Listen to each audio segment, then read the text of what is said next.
Donc nous entamons ce soir une série assez longue et assez dense de séances, de conférences et de discussions sur les approches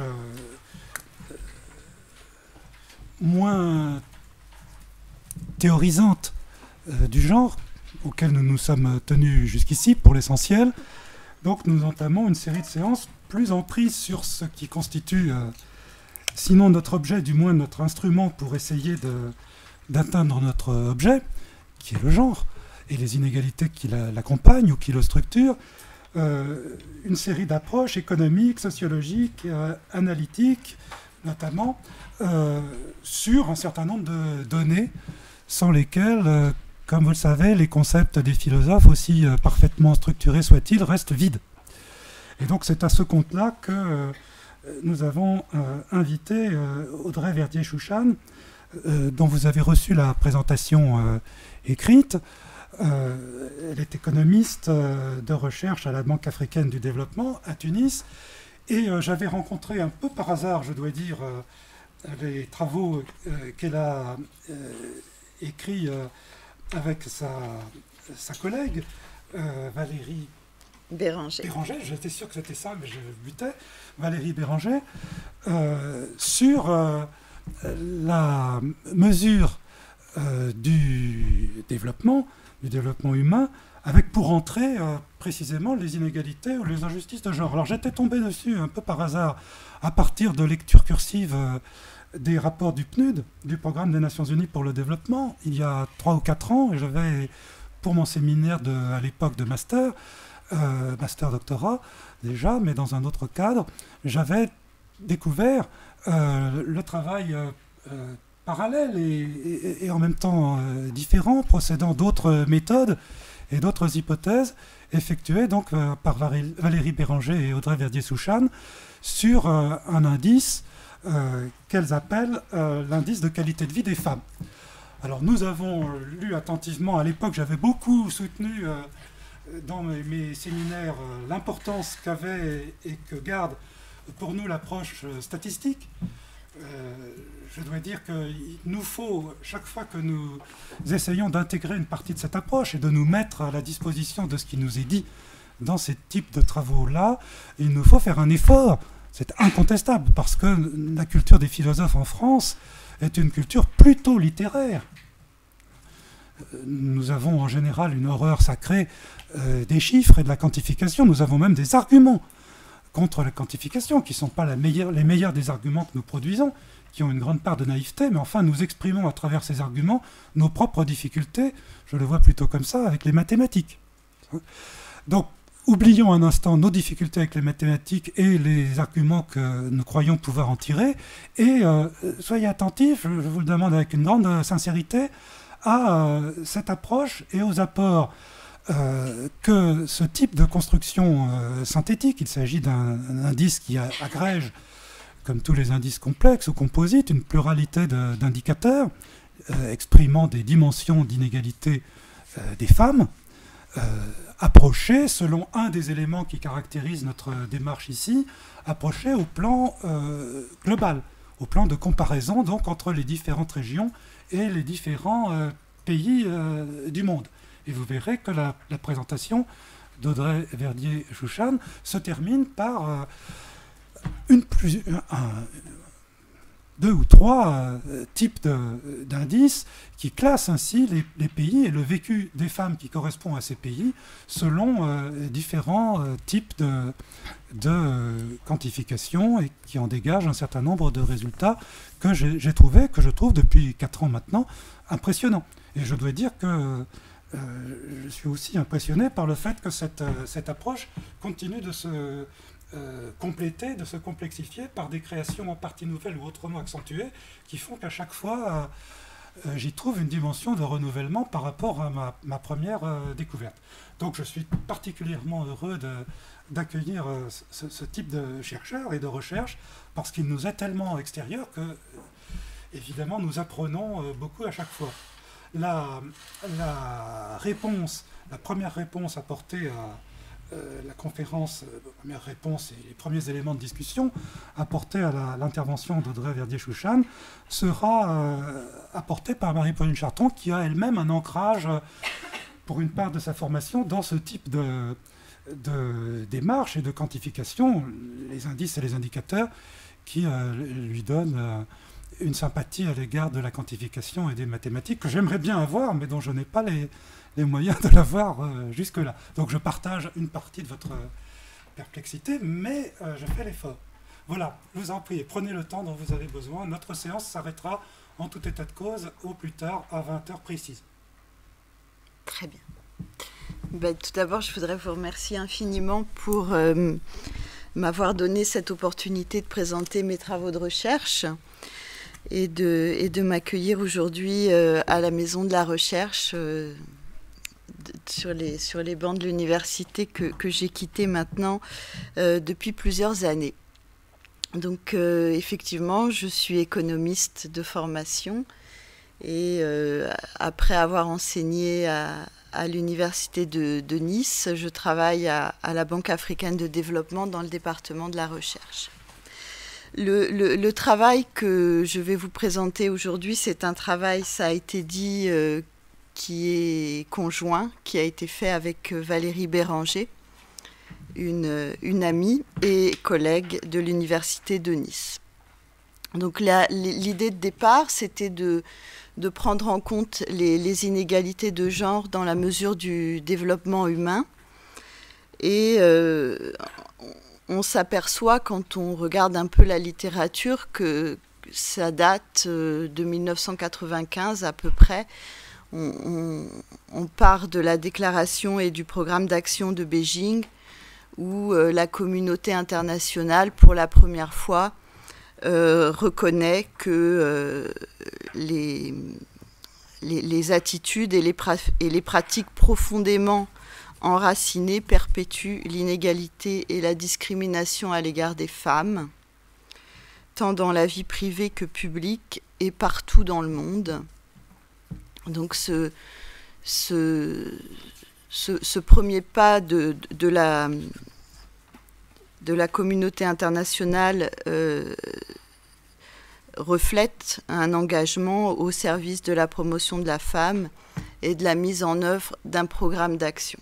C'est la première fois, et c'est aussi en 1995 que le PNUD, le Programme des Nations Unies pour le développement, décide de mettre en place des indices où ils prennent en considération les femmes. On a l'ISDH, donc l'indice sexo-spécifique de développement humain, et puis l'IPF, l'indice de participation des femmes. Voilà, c'est 1995 que l'on démarre, et puis par la suite, en 2000, la communauté internationale met en place les objectifs du millénaire pour le développement et essaie tant bien que mal de mettre aussi en place un objectif pour la réduction des inégalités hommes-femmes. C'est un peu, aux yeux des chercheurs, c'est un peu limité à l'objectif numéro 3, où il s'agit d'éliminer les disparités de genre au niveau de l'éducation primaire et secondaire, de préférence en 2005, et à tous les niveaux d'éducation avant 2015. Dans les 8 objectifs du millénaire pour le développement, c'est le seul qui tient compte de ces inégalités. Et on sait très bien que ce n'est pas en réduisant les inégalités au niveau de l'éducation primaire et secondaire que l'on va réaliser l'égalité de genre. On sait très bien que lorsqu'il s'agit de passer sur le marché du travail, les femmes subissent encore d'importantes inégalités. Et que dans les sphères économiques et politiques, elles sont encore une fois sous-représentées. C'est aussi à ce moment-là que la littérature économique met en avant le rôle central des femmes dans le développement économique et social. Donc toute la littérature de la Banque mondiale, de Sen, de Classen, où en fait on s'aperçoit que le fardeau de la pauvreté pèse différemment sur les hommes et sur les femmes. Les femmes tendent à subir de plus grandes privations socioculturelles que les hommes, plus de contraintes en matière de ressources. Elles subissent une discrimination sur le marché de l'emploi, dans la prestation des services sociaux, et elles ont plus de mal que les hommes à sortir de la pauvreté. Dans les pays africains, mais aussi partout ailleurs dans le monde, on sait très bien que de façon générale, elles tendent à être victimes de la violence domestique, qu'elles sont plus vulnérables aux maladies infectieuses, et qu'en combinant les tâches ménagères et les soins aux enfants, leur charge de travail est plus lourde que celle des hommes. En Afrique, dans beaucoup de pays, elles ne peuvent pas hériter, elles ne peuvent pas être propriétaires de terres, et elles subissent des restrictions quant à l'utilisation de leur propre force de travail. Elles n'ont en général que très peu de contrôle sur la gestion du revenu familial. Ça veut dire que même lorsqu'elles travaillent, elles ne peuvent pas décider de l'utilisation qu'elles font de leur argent, de leur revenu. C'est donc toute cette littérature qui a conduit à mettre en avant le rôle des femmes dans le développement économique, l'importance de réduire les inégalités entre les hommes et les femmes, justement pour leur offrir ces opportunités et les faire sortir de la pauvreté. Donc ça a un impact finalement au niveau national qui n'est pas négligeable. Nous, lorsque l'on s'est intéressé aux inégalités de genre dans la mesure du développement humain, on s'est posé plusieurs questions. On est parti des indicateurs du PNUD que j'ai cités précédemment, et puis on a essayé de voir comment on pouvait construire une mesure de ces inégalités.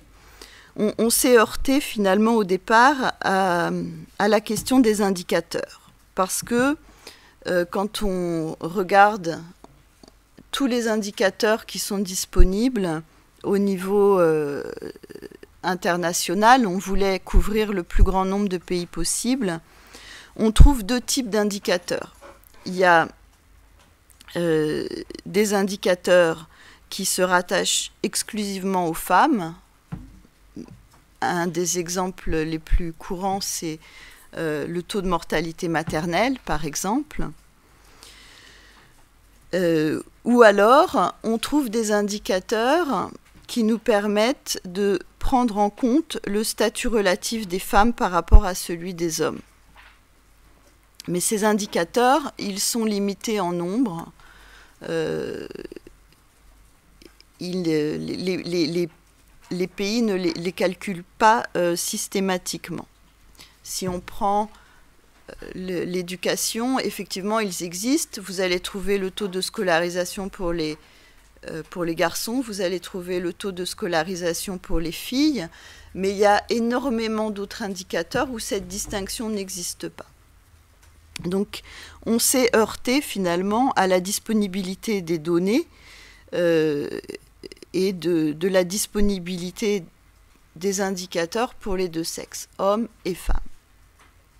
Ce qui nous a finalement conduit à calculer deux indices. Un premier,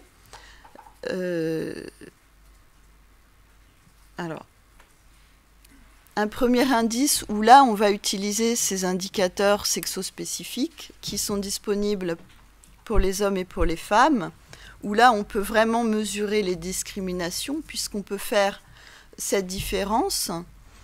On mesure véritablement les écarts de genre.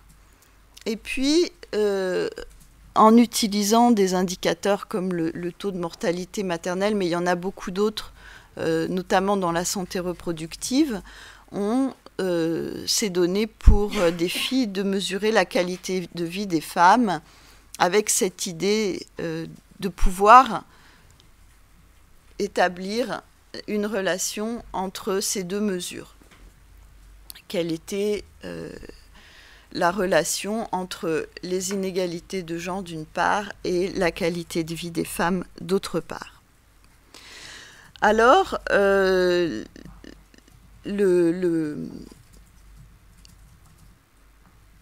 premier indice que l'on a proposé, c'est l'indice relatif de désavantage des femmes. Alors, je vais expliquer un peu pourquoi de désavantage des femmes.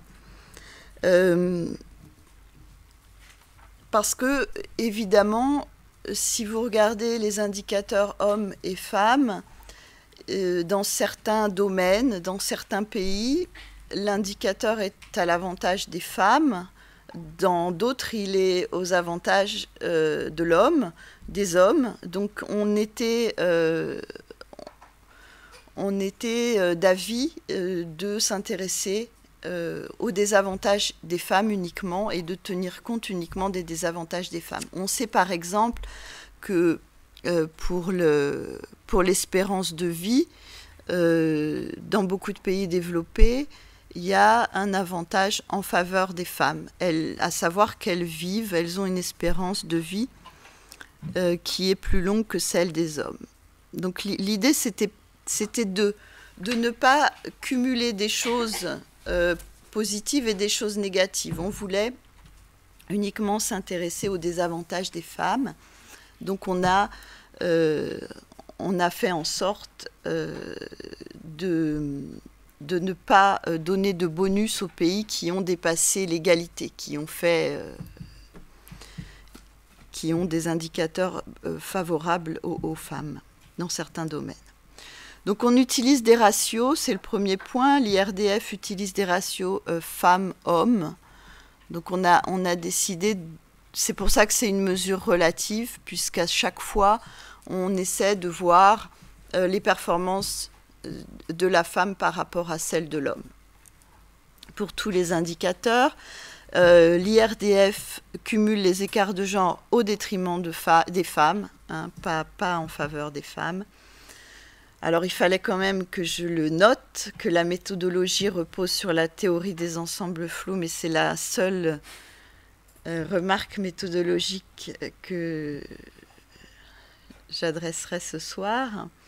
Et puis on a fait en sorte que notre indice tende vers 0 quand il y a un fort écart en défaveur des femmes et qu'il tende vers 1 lorsqu'il y a peu d'écart en défaveur des femmes. Autrement dit, 0, c'est la mauvaise note, à savoir que les inégalités de genre sont importantes, que l'indice relatif de désavantage des femmes tend vers 0, ça correspond aux pays qui ont d'importantes inégalités de genre.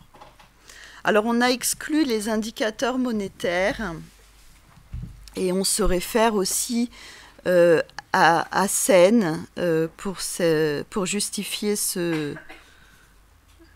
cette exclusion des indicateurs monétaires. On ne voulait pas prendre en compte les inégalités de revenus. Sen écrit « Les inégalités de genre ne sont pas réductibles à des inégalités de revenus, mais elles se manifestent dans les divers fonctionnements ou capacités qui définissent le type de vie d'un individu, le revenu n'étant cela qu'un indicateur de moyens. » L'idée, c'était de voir, effectivement, si on prend en compte le revenu, on introduit énormément de biais.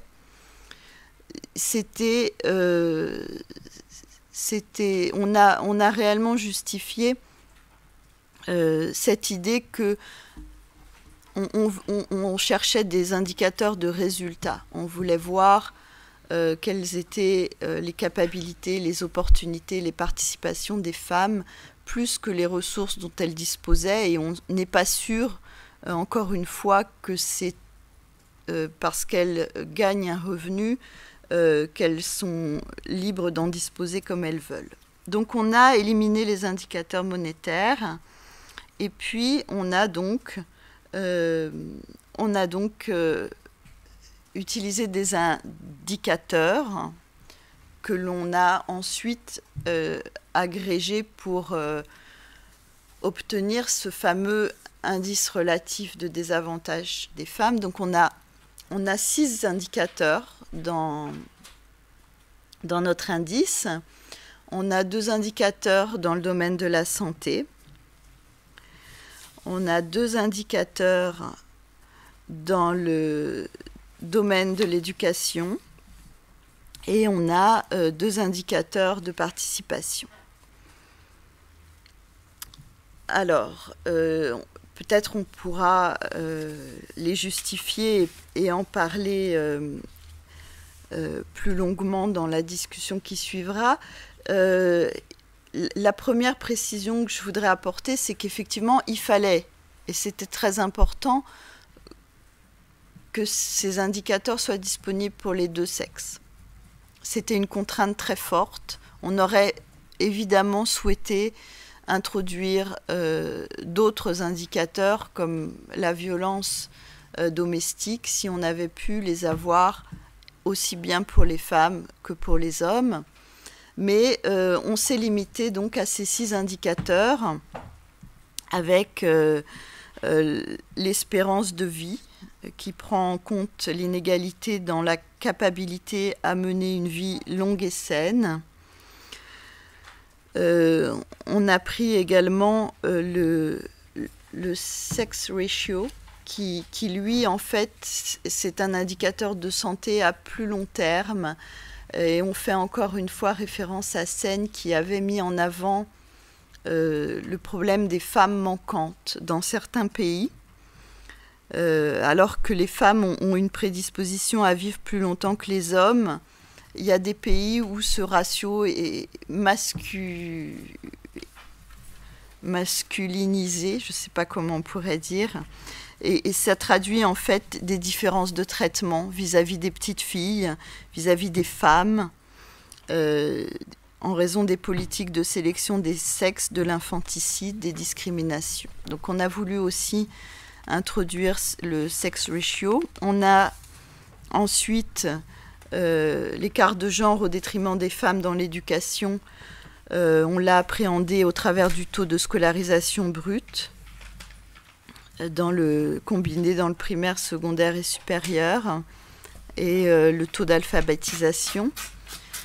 Et enfin, le pourcentage de sièges au Parlement et le taux d'activité économique des femmes représentent leur opportunité à s'intégrer et à participer respectivement dans les sphères politiques et économiques.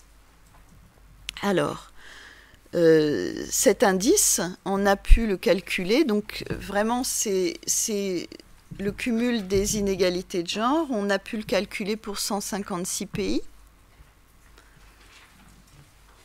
Et juste pour information, je vous donne les 3 premiers pays et puis les 3 derniers. Donc, on les a classés, évidemment. On a calculé l'indice relatif de désavantage des femmes. On a classé les pays du numéro 1 au numéro 156. Donc, la Suède arrive en tête, la Finlande et la Norvège. Donc, ce sont des pays où les inégalités de genre sont faibles. Et puis, en fin de classement, on trouve l'Irak, le Pakistan et le Yémen. Vous avez en ligne, évidemment, le classement des 156 pays. Il est disponible si vous le souhaitez. Alors, sur ma diapositive, on a réparti en fait les pays par zone géographique. Donc dans le premier tableau, on a l'Afrique, le Moyen-Orient, l'Amérique latine, l'Asie et les autres pays. En général, ce sont des pays développés, ce sont les pays de l'OCDE. Donc on retrouve nos 3 domaines que j'avais définis dans la diapositive précédente, santé, éducation, participation. Et puis, on a, dans la dernière colonne, l'indice moyen qui concerne la zone géographique. Donc, on a, par exemple, l'indice de désavantage des femmes de l'Afrique. En moyenne, il est de 0,799. Moyen-Orient, il est légèrement inférieur. Et puis l'Amérique latine, on est à 0,879, l'Asie 0,850 et les pays développés 0,919. C'était intéressant aussi de voir un peu où le désavantage des femmes était le plus important. Donc en Afrique, l'Afrique, en fait, de toutes les zones géographiques, fait moins bien que les autres en matière d'éducation. C'est pour ça qu'on a mis la case en blanc.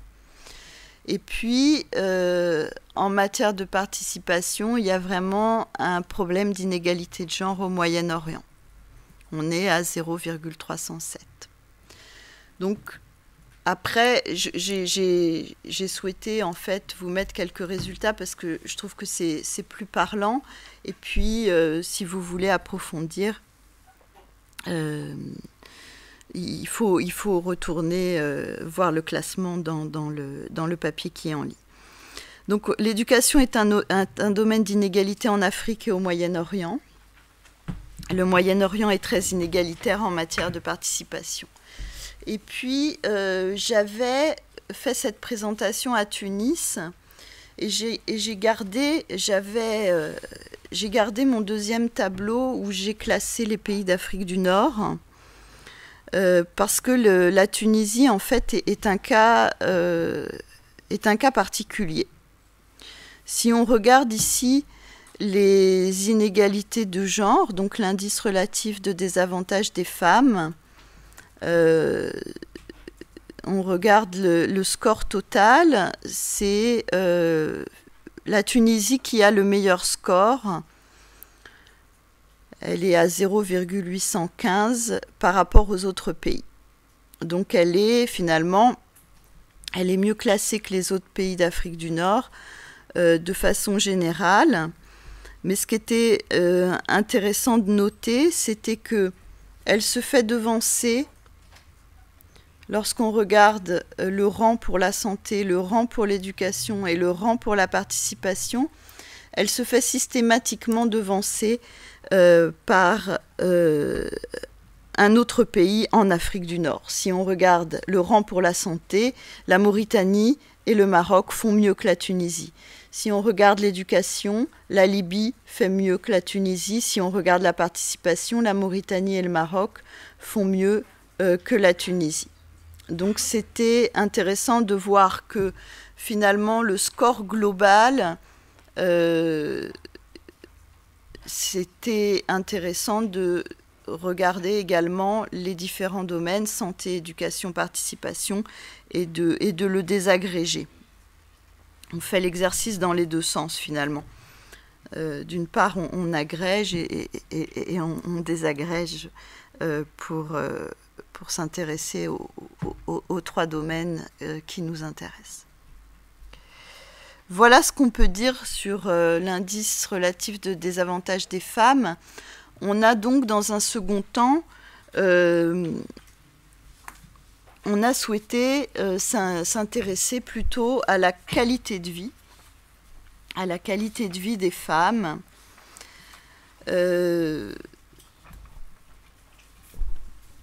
qu'on a appelé l'indice de qualité de vie des femmes, où là, on a tenté d'intégrer, comme je vous l'ai dit, des indicateurs qui capturent des spécificités propres aux femmes, qui peuvent être liées à des différences biologiques mais également être le résultat de choix informés et consensuels entre les hommes et les femmes. Donc l'indice de qualité de vie consiste à rendre compte des performances relatives des pays au regard des capacités et des opportunités offertes aux femmes.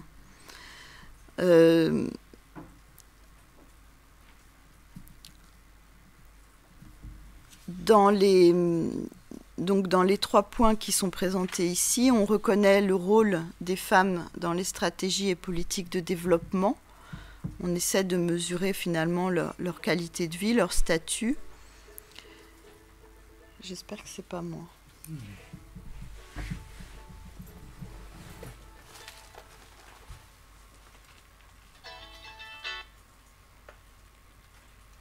sais pas. Je vais l'éteindre. Je suis désolée. Je m'excuse.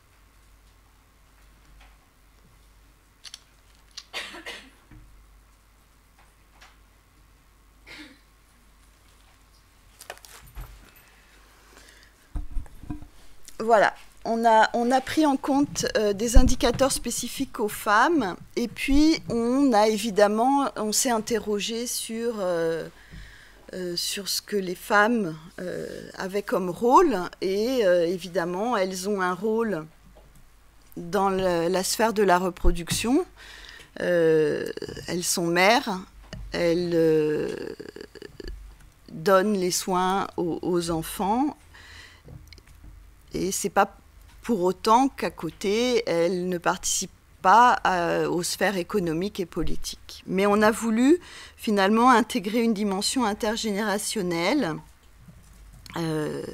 et prendre en compte le bien-être des enfants dans la qualité de vie des femmes. On se réfère ici à toute la littérature sur la dimension altruiste des femmes, et notamment aux travaux de Sen, de Classen, mais aussi des institutions de développement, puisque on sait que les femmes ne recherchent pas uniquement leur bien-être, elles peuvent, en tant qu'agents, poursuivre et se réaliser au travers d'autres objectifs.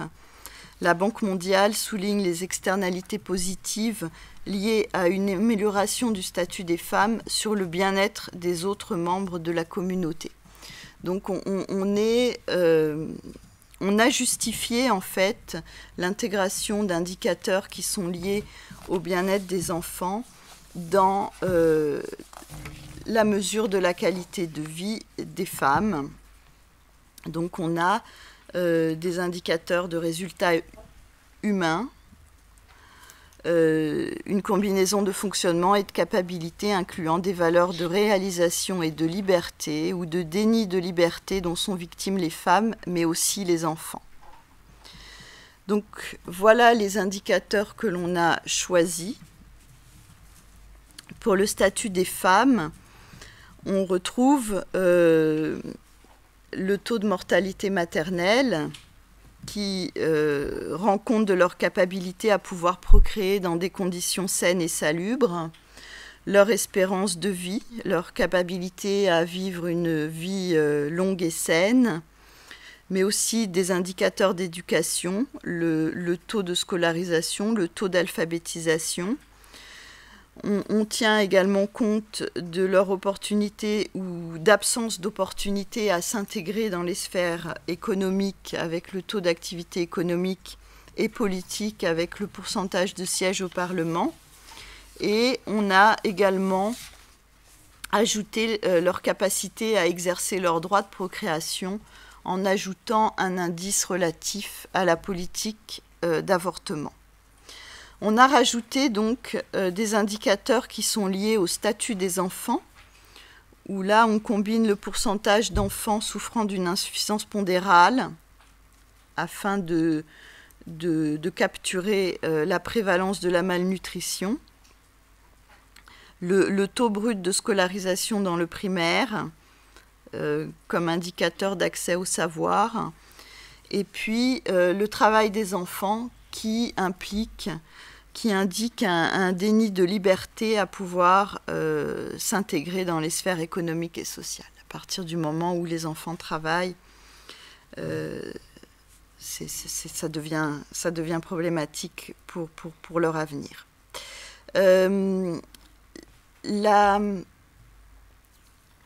Encore une fois, je présente l'indice de qualité de vie des femmes par zone géographique.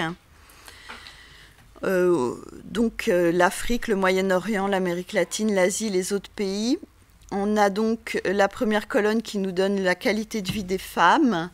On voit très bien que l'Afrique est en retard par rapport aux autres régions du monde. Et puis, de la même façon qu'on avait le statut des femmes et le statut des enfants dans la diapositive précédente, c'était aussi intéressant de désagréger par statut des femmes et statut des enfants. Donc on s'aperçoit d'une part que l'indice de qualité de vie des femmes est particulièrement faible en Afrique, en Asie, au Moyen-Orient. On s'aperçoit aussi que le statut des femmes est inférieur au statut des enfants. Si vous regardez les scores pour le statut des femmes, il est systématiquement inférieur à celui du statut des enfants. Avec une question quand même que l'on s'est posée, c'est la question des générations futures, et notamment en Afrique, parce que le statut des enfants en Afrique est très faible. Le score est de 0,544. On est vraiment très loin derrière les autres régions du monde. Et on a questionné ces pays pour leur génération future. À savoir que si on n'améliore pas le bien-être des enfants, si on n'améliore pas le statut des enfants, on va avoir du mal à amorcer la lutte contre la pauvreté et le développement économique. La Tunisie, voilà pourquoi j'ai gardé l'exemple de la Tunisie, parce que alors que les inégalités de genre étaient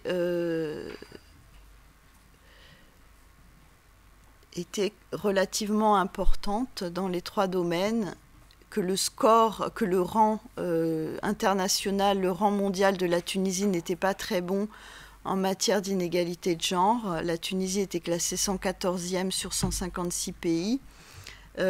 En revanche, lorsqu'on s'intéresse à la qualité de vie des femmes, la Tunisie est bien mieux classée. Donc on a ici, pour tous les gens qui s'intéressent aux relations entre les inégalités de genre et la qualité de vie des femmes, on a ici un cas où les deux ne sont pas corrélés, ne marchent pas dans la même direction. On a une qualité de vie des femmes qui est bien supérieure au rang de la Tunisie en matière d'inégalité de genre. C'est ce qui nous a aussi intéressés sur notre classement des deux indices. On a regardé finalement tous les pays atypiques, tous les pays qui sortaient de cette idée préconçue comme quoi, quand il y avait des inégalités de genre, il y avait de fortes inégalités de genre, il y avait une faible qualité de vie des femmes. Et inversement, quand il y a peu d'inégalités de genre, la qualité de vie des femmes est bien meilleure. Donc on s'est intéressé à tous les cas atypiques. Donc c'est ce tableau ici où on compare les deux mesures. Donc en fait, on a fait un classement comme on classe les étudiants ou les élèves. On a classé tous les pays en fonction de l'IRDF.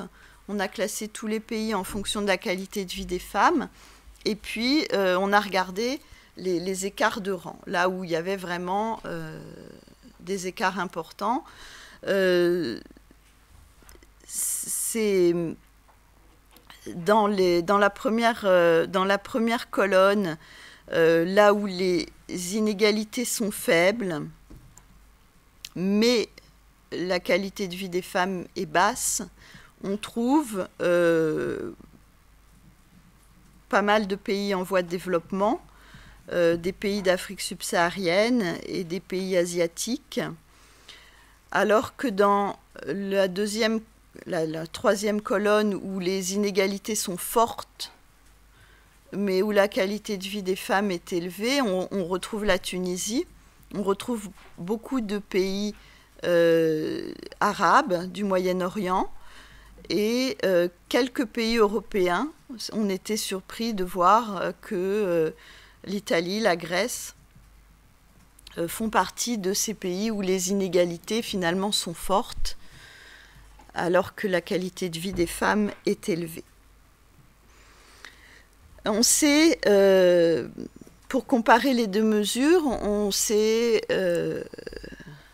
a projeté tous les pays sur un graphique.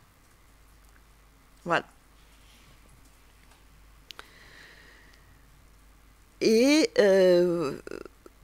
finalement, si vous voulez, cette droite, comme ça, qui monte, indique la relation entre l'IRDF et l'indice de qualité de vie des femmes, avec cette idée finalement que plus les inégalités se réduisent, plus la qualité de vie des femmes augmente. Donc on devrait finalement avoir des pays tout au long de cette ligne pour exprimer cette idée-là, à savoir que comme mon IRDF augmente, ma qualité de vie des femmes augmente également. Donc on est sur cette pente qui monte et on devrait avoir, et c'est le cas finalement, de pas mal de pays où la relation entre inégalité et qualité de vie, elle est positive, elle est sur cette droite. Ce qu'on s'est dit quand même, c'est que ici, là où les pays sont les moins développés, on n'est pas trop sur la droite. Il y a une grande variabilité. Et puis, avec le développement économique des pays, on s'aperçoit quand même que la relation devient plus nette et que cette relation entre baisse des inégalités et augmentation de la qualité de vie, elle devient plus nette. Alors on s'est d'abord posé une question à laquelle on n'a pas franchement répondu, mais on s'est posé 3 questions auxquelles on n'a pas vraiment répondu. La première, c'est est-ce qu'il y a des effets de seuil? Est-ce que, à partir d'un certain niveau de développement, les efforts pour réduire les inégalités ont un très fort impact sur la qualité de vie? La deuxième question qu'on s'est posée, c'est est-ce que les faibles inégalités sont liées à l'absence de besoins sociaux de base pour la population tout entière? Donc en fait, parfois, il n'y a pas de différence entre les hommes et les femmes parce que le niveau de développement est trop bas et que finalement, la population tout entière a des indicateurs qui sont très faibles. Et la dernière question à laquelle on n'a pas répondu, c'est est-ce que les politiques qui ont amélioré le bien-être des populations ont bénéficié autant aux hommes qu'aux femmes, de façon à ce qu'on trouve une relation qui soit beaucoup plus claire quand le niveau de développement est plus élevé. Voilà. Alors, on n'a pas tranché la question de la causalité, à savoir, est-ce que c'est en réduisant les inégalités de genre qu'on améliore la qualité de vie des femmes, ou alors est-ce que c'est en améliorant la qualité de vie des femmes qu'on va réduire les inégalités de genre? Il faudrait finalement entreprendre de nouvelles recherches. Donc on n'a pas tranché la causalité, mais le classement des pays suivant les 2 indices montre des cas intéressants. C'est les exemples atypiques que je vous ai présentés, où les inégalités persistent malgré une qualité de vie des femmes élevée et où les inégalités ont été supprimées, mais où la qualité de vie des femmes demeure très basse.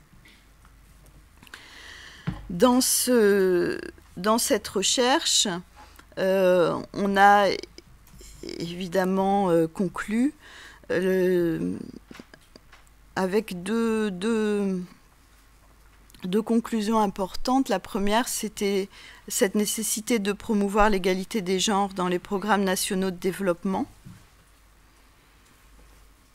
Donc, comme je l'ai dit au départ, les différents partenaires au développement ont reconnu l'importance de promouvoir l'égalité des genres, notamment en l'inscrivant dans la Déclaration des Nations Unies de 2000 sur les objectifs du millénaire pour le développement. La prise de conscience des désavantages de la discrimination prend de l'ampleur, ainsi que l'idée que l'égalité des genres et le renforcement du pouvoir des femmes bénéficient à l'économie et à la société dans son ensemble. La féminisation de la pauvreté, c'est-à-dire la mise en avant du fait que les femmes sont les premières victimes des privations socioculturelles et des contraintes d'accès aux ressources, amène intuitivement à penser que la suppression de ces facteurs entraînerait une forte réduction de la pauvreté. Cette reconnaissance politique doit également se traduire par la mise à niveau des instituts nationaux de statistiques. Toutes les statistiques individuelles devraient être collectées de façon désagrégée par sexe, car la disponibilité ainsi que la qualité des données sexospécifiques sont indispensables pour la mise en œuvre d'une bonne analyse des inégalités de genre.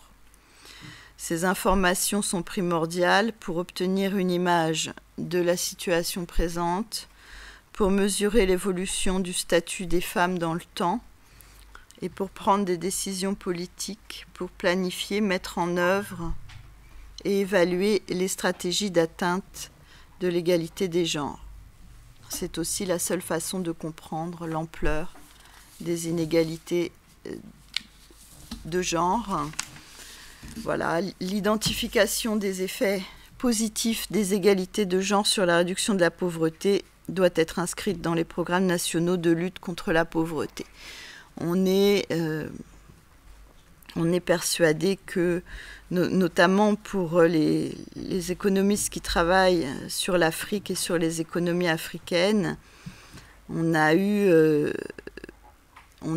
que les programmes nationaux qui ciblent les femmes ont souvent apporté des résultats en matière de développement qui étaient très importants.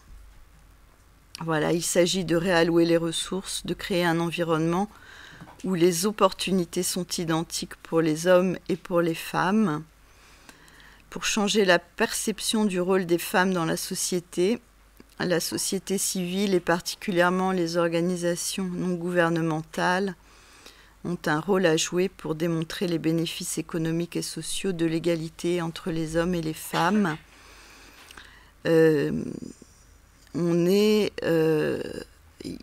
Il faut lutter en fait, il faut lutter pour les droits spécifiques des femmes, il faut lutter pour la réduction de la discrimination envers les femmes, et il faut aussi lutter pour le changement des mentalités.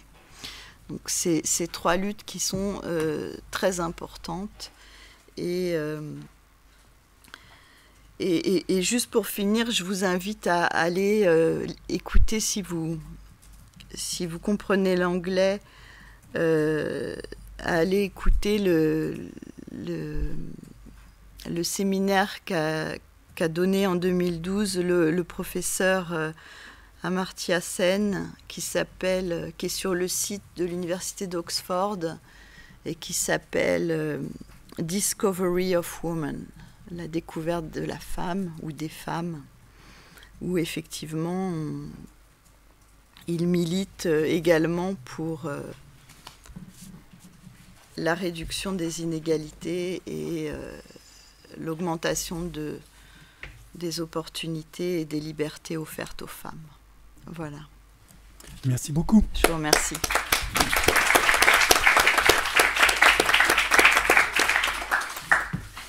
Merci beaucoup. Nous avions déjà écouté avec attention à Tunis dans la journée de recherche à laquelle nous participions, vous et nous. Je trouve l'exposé particulièrement spectaculaire et convaincant pour plusieurs raisons. Je n'ai pas à vous poser de questions, ou alors plus tard, mais je voudrais marquer 2 ou 3 intérêts très vifs dans votre propos. D'abord, par rapport à ce que nous faisons nous-mêmes en général, l'usage d'une référence partagée comme scène est évidemment ici très très distinct, et je pense qu'il faut que les uns et les autres nous notions bien cela, c'est-à-dire que pour notre part, en général, l'usage que nous faisons des ouvrages d'Amartya Sen en philosophie politique consiste à le tirer vers la théorie, à le rethéoriser ou à le théoriser plus qu'il ne le fait lui-même en le lisant à partir de nos exigences à nous.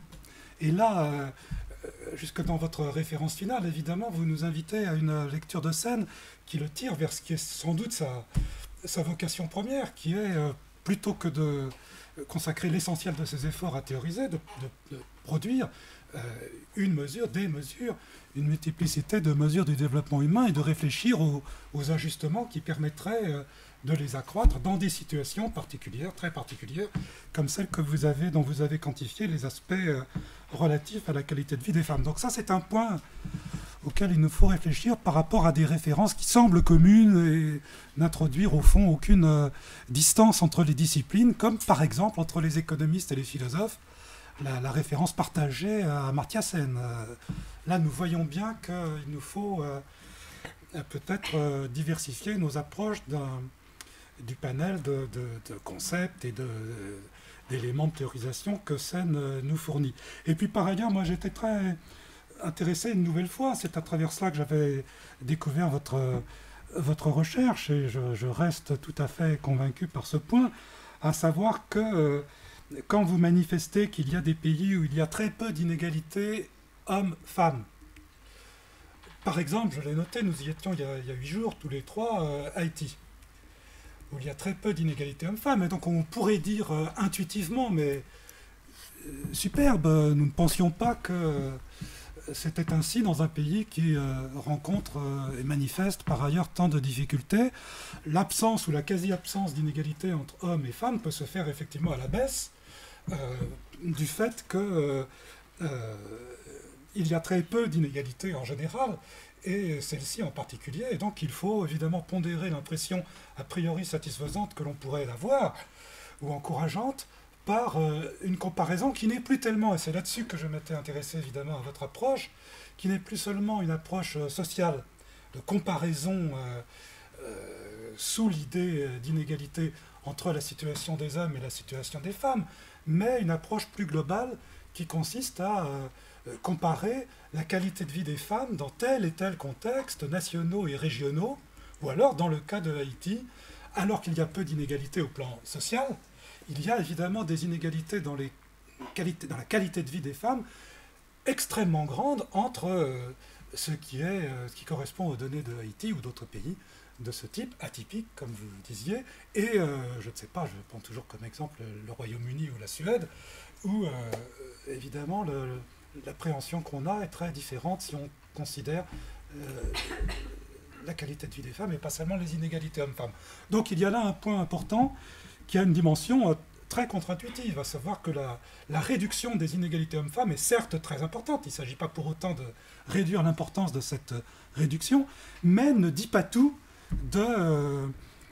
c'est la deuxième et dernière observation que je voulais faire, la réduction des inégalités hommes-femmes ne dit pas tout de l'appréciation de la qualité de vie des femmes, c'est-à-dire dans un autre lexique, celui de Martha Nussbaum, elle ne dit pas tout du développement humain des femmes, si vous entendez bien ce que signifie cette expression un peu biscornue, de la situation des femmes en termes de développement humain. Voilà, donc je m'arrête sur ces deux remarques qui pour moi sont au cœur de l'intérêt que je porte à votre travail et à celui de Valérie Béranger, parce que je pense qu'il y a là l'appel dans l'appréciation de ces inégalités-là, hommes-femmes, inégalités de femmes, il y a là, comme sans doute dans d'autres inégalités, la démonstration ce qui pour nous est un des éléments de notre méthodologie, dans notre réflexion sur les inégalités, un changement de focale du social au global a évidemment une extrême importance pour apprécier les situations, les statuts, les conditions de vie, et ne pas réduire la question des inégalités à ce qui serait fait si on considérait, par exemple dans ce dossier-ci, uniquement les inégalités hommes-femmes. Donc je voudrais que vous fassiez attention à cet élément, qui ne vise pas du tout à minorer l'importance de la question des inégalités hommes-femmes, soyons clairs, ne m'imputez pas ça, mais qui vise à enrichir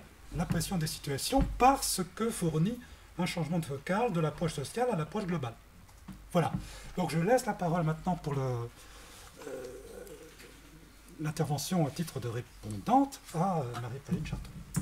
Merci. J'espère que vous m'entendrez même sans micro. Attendez, je vous le passe évidemment. Merci. Merci beaucoup Audrey d'être venue ce soir et nous avoir permis d'écouter à nouveau cette présentation qu'on avait déjà entendue et de vous la présenter ce soir. Qui, en effet, je me joins aux remarques de M. Renaud sur l'intérêt que présente ce genre de travail pour nous ici. Et le travail critique que vous avez effectué, alors qui est peut-être pas ici, qui a peut-être pas été très détaillé ici, mais il y a eu tout un travail critique à partir des indicateurs existants précédemment des inégalités de genre. Donc du PNUD, entre autres, pour parvenir à votre élaboration d'un indicateur de qualité de vie des femmes. Et ce travail-là, donc, qui s'est basé sur une critique des données existantes, des indicateurs existants, pour formuler un nouveau type d'indicateur, me semble-t-il très intéressant pour nous à deux titres. Il permet tout d'abord d'appréhender la collecte de ces fameuses données ici statistiques, à partir desquelles tente de s'élaborer une philosophie politique appliquée qui soit ex datis, élaborée à partir de données. Donc là on a accès à ces données de manière assez frontale. Et d'autre part, la critique émise et l'élaboration des nouveaux moyens de mesure, donc l'indice de qualité de vie des femmes, à partir de cette critique, permet de mettre en lumière les choix et les présupposés normatifs qui sont à l'œuvre dans l'élaboration de ces indicateurs, dans la construction de ces données brutes en indicateurs, et qui sont tout sauf neutres. Je ne sais pas si... Voilà, on le sent assez clairement et c'est sur ça que je voudrais revenir à présent. Par exemple, très simplement, choisir comme objet de mesure, vous en parliez tout à l'heure, le travail des enfants, et vous l'avez justifié immédiatement après, c'est dire que c'est pas bien et que donc si on le mesure, c'est qu'il y a un postulat sous-jacent qu'il faut réduire, corriger ces inégalités ou alors ces paramètres-là quand c'est des paramètres absolus. Donc j'aurai quelques remarques et précisions à ce sujet. Donc les présupposés normatifs à l'œuvre dans les projets de recherche statistique que vous formulez. Donc vous dites que l'indice de qualité de vie des femmes traduit trois choses. La reconnaissance du rôle des femmes dans les stratégies et politiques de développement, la prise en compte d'indicateurs spécifiques aux femmes et la prise en compte du triple rôle des femmes dans la sphère de la reproduction, procréatrice et dispensatrice de soins, et de la production. Tout ça dans un projet de recherche qui vise à améliorer les indicateurs d'inégalité de genre. Il s'agit quand même de réduire les inégalités de genre. Du coup, vous avez donc présenté une collecte de données dont on a vu qu'elle n'est pas, et c'est impossible, objective, mais toujours déjà orientée et informée par un projet de recherche, par des choix, qui sont des choix normatifs. Et de l'autre, vous pensez donc ici mettre en valeur des données qui ne sont pas apparentes dans les indicateurs préexistants. Et donc ma question, j'y viens, ne traduisez-vous pas ici peut-être un choix normatif, enfin toute une série de choix normatifs qui ont pour résultat final cet indicateur-là, donc indicateur de qualité de vie des femmes, validant donc ce que vous prétendez mesurer. Et plus généralement, les indicateurs ne redéfinissent-ils pas, à votre avis, à chaque fois les objets qu'ils mesurent? Donc là, on parle des femmes.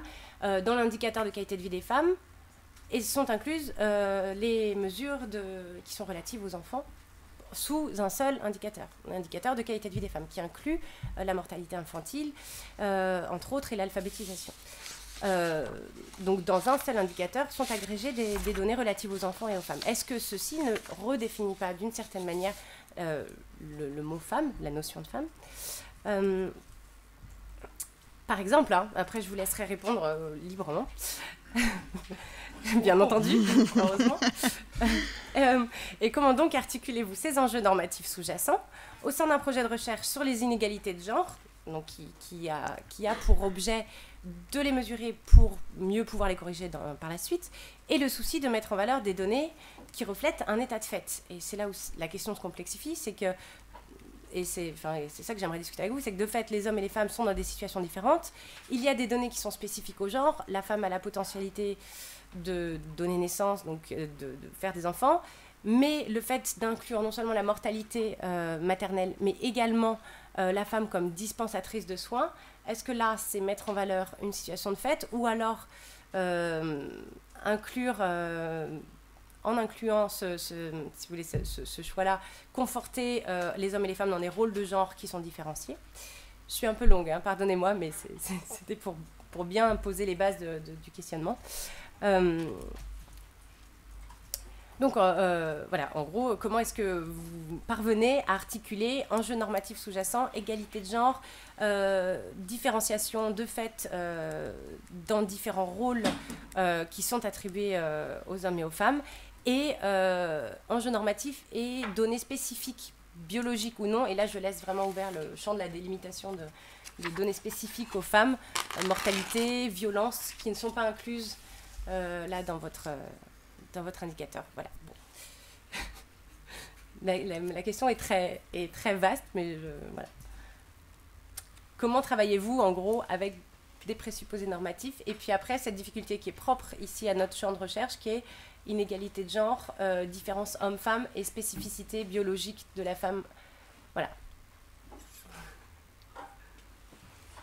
Merci. Je vous en prie. Oui, c'est une question qui est longue, c'est une question qui est compliquée, et c'est aussi une question qu'on ne s'est pas forcément posée dans ces termes. Alors, peut-être je vais commencer par la critique des indicateurs du PNUD, parce que, évidemment, quand on a regardé ce qui avait été fait au niveau des inégalités de genre, ce que le PNUD avait fait, on s'est aperçu qu'en fait, ce que faisait le PNUD, c'était de mélanger. Il y avait une sorte de confusion entre le développement humain et les inégalités de genre. En gros, si vous voulez, c'était un indice de développement humain comme l'IDH, l'indice de développement humain, corrigé. Ça veut dire que le PNUD avait avait décidé finalement de prendre une mesure du développement humain et de le corriger un petit peu avec les inégalités de genre. Donc plus les inégalités de genre étaient importantes, ça corrigeait à la baisse l'indice de développement humain. Si les inégalités de genre étaient faibles, ça corrigeait un peu à la hausse le développement humain. Donc, on s'est retrouvés, on était au départ, et c'était pour ça qu'on a décidé d'établir 2 mesures et de faire un choix qui était vraiment très net. D'une part, on mesure les inégalités en tant que telles, et d'autre part, on va mesurer la qualité de vie des femmes. Et on a fait ces 2 mesures en essayant finalement que ce soit des mesures pures, qu'on arrête cette espèce de confusion que le PNUD avait fait entre développement humain, inégalité, etc. Alors, si vous me demandez de justifier les indicateurs de l'IRDF, j'ai plus de facilité parce qu'évidemment, je vais vous répondre, on n'avait pas la disponibilité des données, c'était disponible pour la population totale, mais ce n'était pas disponible et pour les hommes et pour les femmes. Donc on a eu cette contrainte de disponibilité des données qui est une contrainte très forte. Pour l'indice de qualité de vie des femmes, vous avez entièrement raison. Évidemment, on a dû essayer de comprendre ce qu'on entendait, nous, par qualité de vie des femmes et comment, à nos yeux, qu'est-ce que c'était qu'une bonne qualité de vie pour une femme. Voilà. Donc évidemment, les choix normatifs, mais c'est peut-être là qu'on a besoin des philosophes et qu'on aurait besoin finalement que ce soit vous qui répondiez à ces questions-là. Nous, après, on pourrait éventuellement calculer un nouvel indice de qualité de vie des femmes. Alors, on a fait des choix, ça c'est évident. On a fait des choix, on a essayé de... Peut-être aussi parce que moi j'ai beaucoup travaillé sur l'Afrique. On était, avec Valérie, on était forcé de prendre en compte ce rôle de mère. On pensait très sincèrement que lorsque les enfants sont malades, malnutris,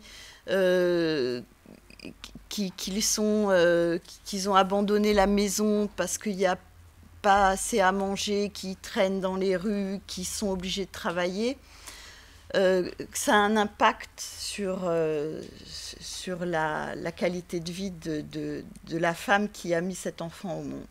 C'est évidemment un choix, peut-être parce que Valérie a 2 enfants et que j'en ai 3 moi-même, mais ça nous paraissait, c'est une différence biologique qui est très forte. Et ce n'est pas pour autant qu'on n'a pas pris d'autres indicateurs. Quand on prend les indicateurs qui sont le nombre de sièges au Parlement ou le travail, le taux de participation économique ou le taux d'accès à l'éducation des femmes, et évidemment qu'on reconnaît que les femmes, et c'est cette référence à la littérature, cette dimension que la femme peut s'épanouir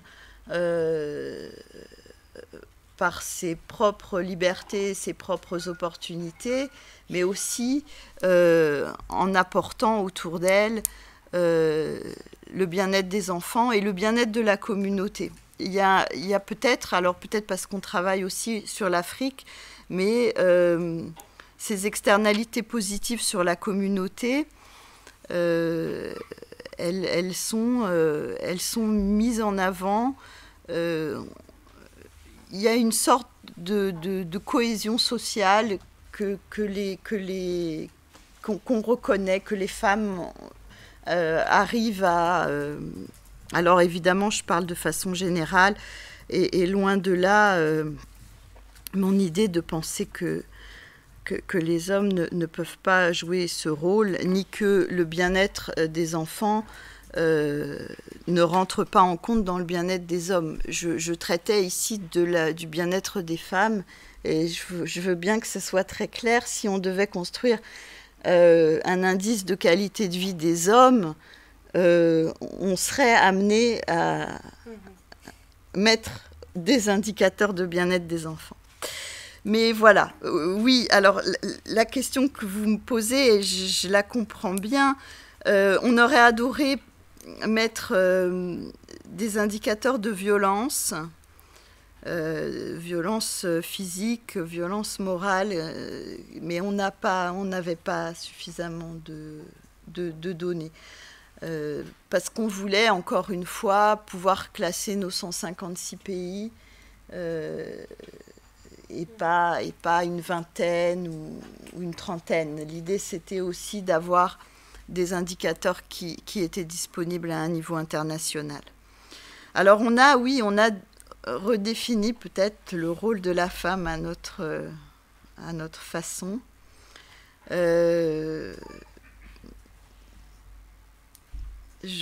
Voilà, peut-être vous pourrez, avec les discussions qui vont suivre, nous orienter vers la prise en compte de d'autres indicateurs. Merci beaucoup. Merci beaucoup. Évidemment, la façon dont vous nous renvoyez une éventuelle réélaboration d'une appréhension de la qualité de vie des femmes est tout à fait importante et touche juste. C'est-à-dire qu'il faudrait que, d'une certaine façon, ça n'est pas à nous de le faire spécifiquement, mais il faudrait que nous puissions faire quelque chose comme ça. Il n'y a pas de raison que ça tombe en dehors de l'approche d'une série de disciplines à orientation qualitative, précisément. Voilà. On ne peut pas, je disais en commençant, se méfier tout le temps des approches quantitatives et recevoir de votre part, je trouve que c'est très, très intéressant et significatif, le fait que nous ne produisions rien eu égard à cette appréhension qualitative de la vie des femmes. Parce que peut-être une vie de femmes ou une vie des femmes, il y a là plein de réflexions qui gagneraient à être élaborées dans l'orbite des théorisations du genre, pour le coup, vers lesquelles on se retrouverait repropulsé. Voilà, je ne sais pas s'il y a... Oui, Jean-Cassien Billier. Merci. 3 questions totalement naïves. Et je le dis sérieusement. Je pars de la dernière, en fait, qui découle de la discussion qui vient juste d'avoir lieu. Effectivement, pour nous, c'est une grande partie de la question, il me semble, de Marie-Pauline, il y a quelques minutes. Pour nous, effectivement, il y a la question normative de savoir pourquoi retenir telle ou telle caractéristique comme étant propre à la qualité de vie de la femme. Donc c'est vrai que dans les caractéristiques que vous avez mentionnées, les seules qui sont typées femmes par rapport aux hommes, ou qui seraient indistincts homme-femme, c'est la mortalité maternelle, la maîtrise de la procréation, et puis le statut des enfants, dont vous avez dit qu'il pourrait parfaitement, pour ce dernier, être inclus dans la qualité de vie des hommes. Alors, effectivement, c'était les remarques de Marie-Pauline et puis d'Alain Renaud à l'instant. On pourrait, et c'est ce que vous disiez aussi, inclure le mal-être des femmes avec les 2 éléments qui sont cruciaux, c'est-à-dire la violence morale, la violence physique. D'abord la violence sexuelle, puisque c'est les viols, le harcèlement sexuel, et puis bien sûr le travail domestique, qui est visiblement, enfin si je puis dire intuitivement, massivement beaucoup plus celui des femmes et extrêmement peu celui des hommes. Et puis il y a le côté positif, une suggestion, c'est la question du choix. Alors évidemment cela peut être en commun avec les hommes et les femmes, mais est-ce que la question du choix professionnel n'est pas typiquement un lieu où la liberté des femmes et leur qualité de vie par là est beaucoup plus réduite par rapport aux hommes dans beaucoup de sociétés, et pas uniquement du choix professionnel, mais peut-être aussi du choix de mode de vie. Je ne parle même pas de l'orientation sexuelle, mais du choix de mode de vie en général. Alors ce qui m'étonne, et c'est pas une critique, c'est juste un objet d'étonnement, c'est que sur les 2 premiers éléments, c'est-à-dire de mal-être, il n'y ait pas de données apparemment fiables. C'est ce que vous avez dit en nous disant vous auriez aimé beaucoup inclure ces dimensions, mais il n'y a pas, dites-vous, de données suffisantes ou suffisamment fiables sur la violence et peut-être sur le travail domestique, ce qui est assez déconcertant dans la mesure où ça semble, et c'est ce qui est montré par les travaux des féministes, cela semble être les sujets de préoccupation majeure concernant l'égalité homme-femme. Donc voilà, c'est la question qui porte sur ces aspects donc de la construction de l'indice de qualité de vie. Les 2 autres questions sont beaucoup plus courtes, mais elles ne sont pas forcément plus simples, même si elles sont naïves. La première, c'est sur la question du premier indice, c'est-à-dire l'indice relatif de désavantage des femmes. Est-ce que parmi tous les éléments d'inégalité que vous avez pointés, espérance de vie, enfin les 2 indicateurs de santé, les 3 indicateurs d'éducation, etc. Est-ce que vous pouvez avoir des éléments vous donnant à penser que une ou plusieurs de ces inégalités seraient motrices ou, si je puis dire, séminales par rapport à d'autres. Est-ce que vous avez eu des éléments vous permettant de dire, dans tel ou tel contexte, ou peut-être dans tous les contextes, par exemple, une inégalité au niveau de l'indicateur d'éducation aurait plus d'impact sur l'accroissement des autres inégalités que d'autres? Et puis, en ce qui concerne la question toujours de ces impacts entre types d'inégalités, est-ce que vous pensez que l'un de ces trois éléments, en général, est moteur? Pas uniquement un de ces éléments spécifiques, mais est-ce que vous pensez qu'il y a un primat éventuel à l'éducation, à la santé ou à la participation politique? Enfin, un primat négatif, vous avez compris ce que je voulais dire, qui entraîne des inégalisations. Merci beaucoup. Oui, alors, on aurait beaucoup aimé, pour répondre à votre première question, introduire justement ces indicateurs de mal-être et notamment de violence.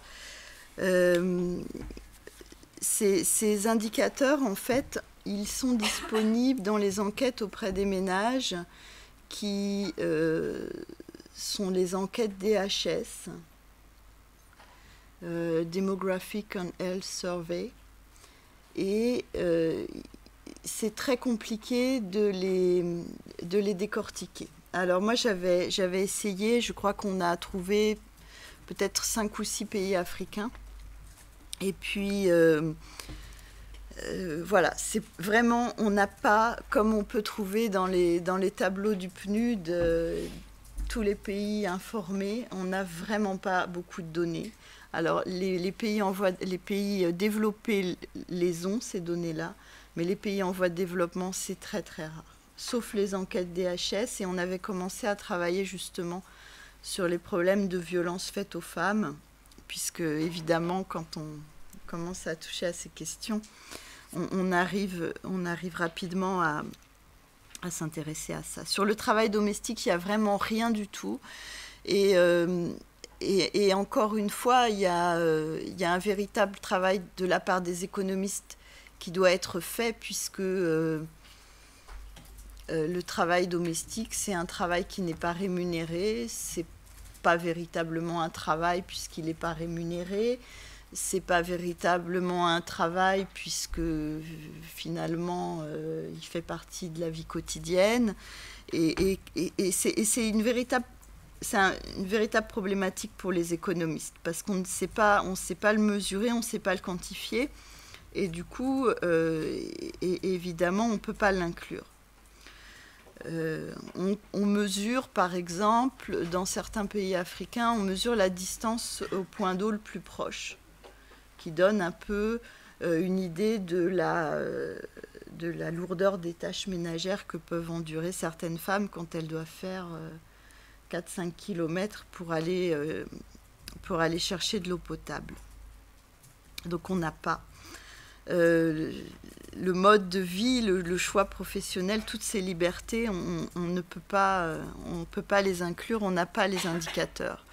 Alors évidemment, ça ne nous empêche pas dans nos recherches de les énumérer et de dire les questions qu'on se pose vis-à-vis de ces indicateurs-là, mais on aurait vraiment du mal à les inclure. On a essayé, on a cherché aussi le pourcentage de femmes excisées, mais il est très très peu disponible. On l'a dans quelques pays,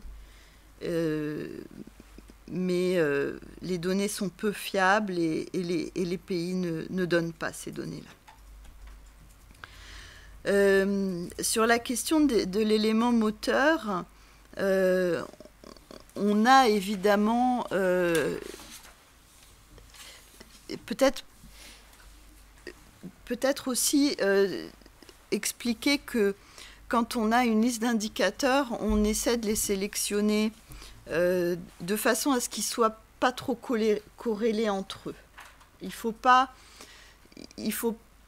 que les indicateurs soient redondants. On essaie si vous mettez le taux de scolarisation primaire et le taux de scolarisation secondaire, c'est comme si vous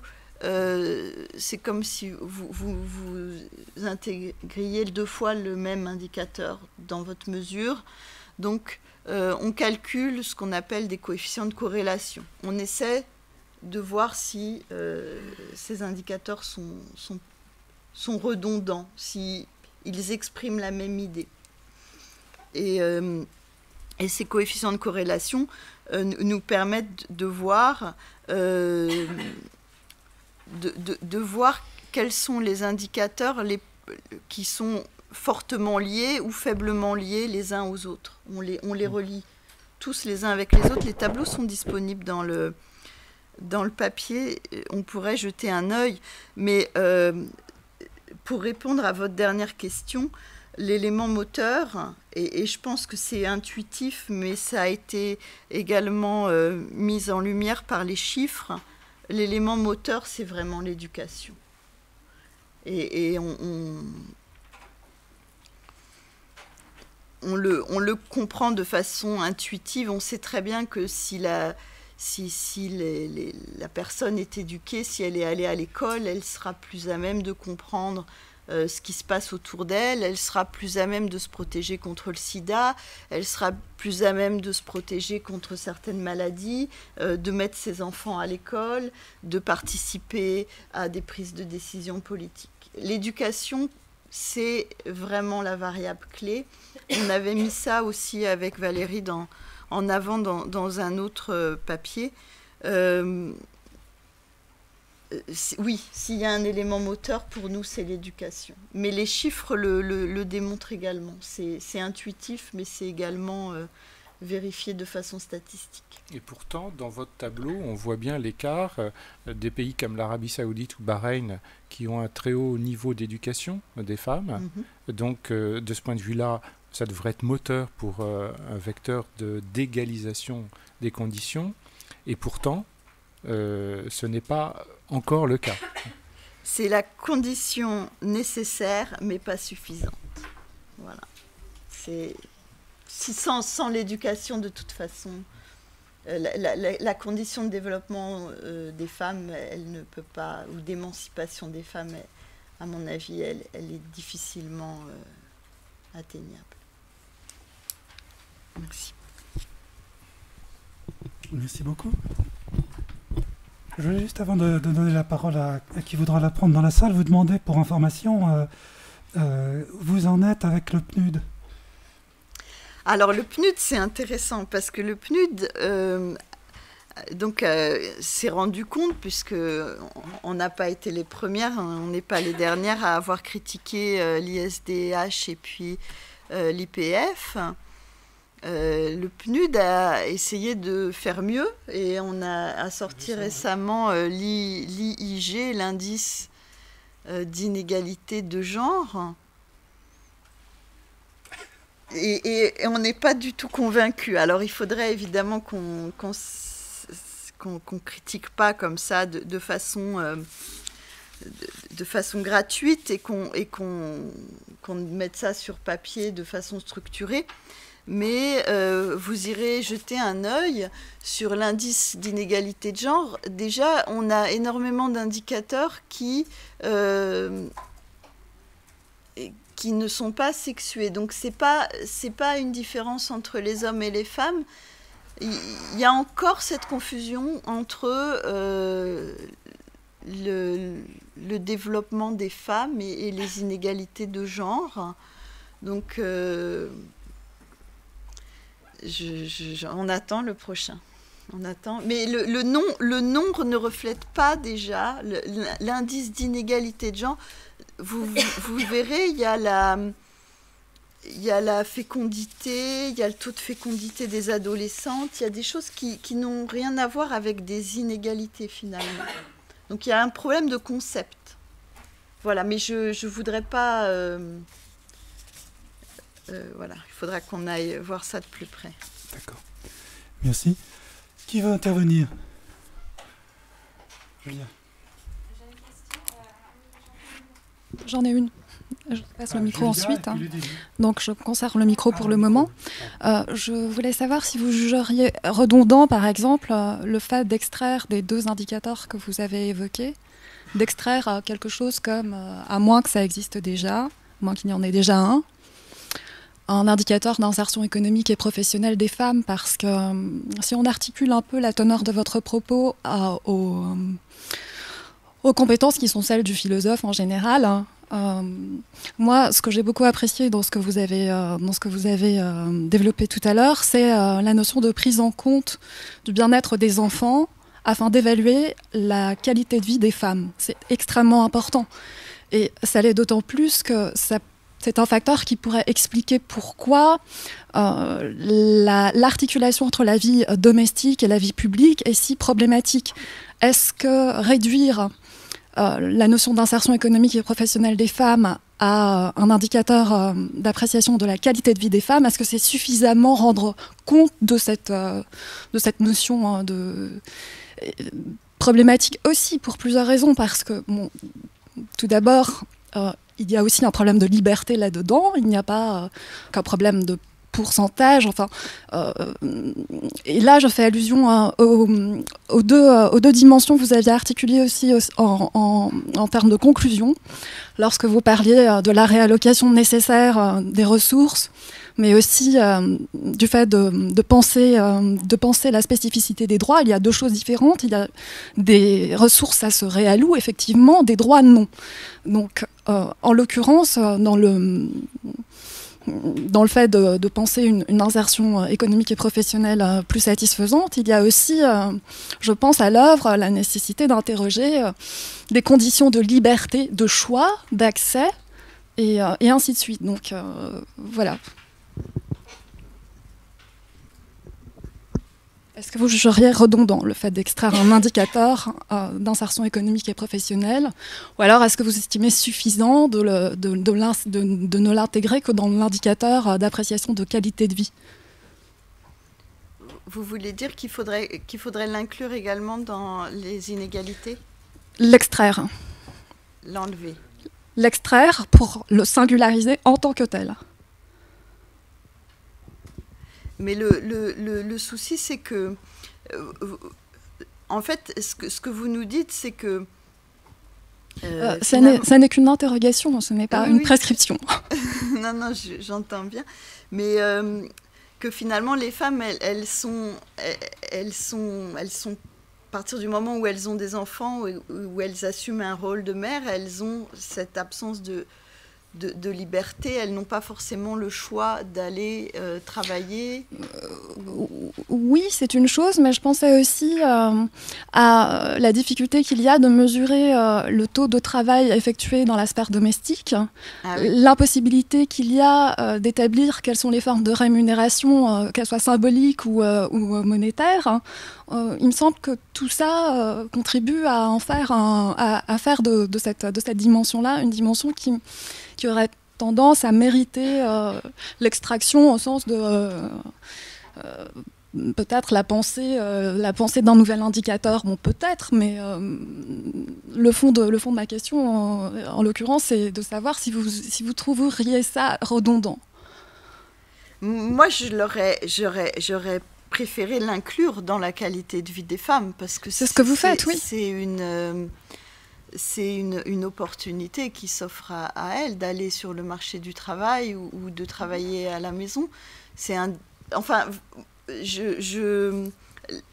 L'extraire en tant qu'indicateur spécifique, déjà, je ne suis pas sûre que ce soit possible, parce qu'on ne peut pas le mesurer, ce travail domestique ou ce travail de soins qu'elles apportent, cohésion sociale, c'est des choses qu'on n'arrive pas à mesurer. Mais vous faites bien de le souligner, parce que, et c'est peut-être tout l'intérêt de se rencontrer aujourd'hui, c'est que nous, on a essayé de quantifier les choses, on a essayé de les mesurer, mais on sait bien qu'il y a tellement de choses qui ne sont pas mesurables et qu'on ne peut pas intégrer dans un indice. C'est tellement réducteur, un indice. Déjà, c'est prendre plusieurs dimensions pour en obtenir qu'une seule.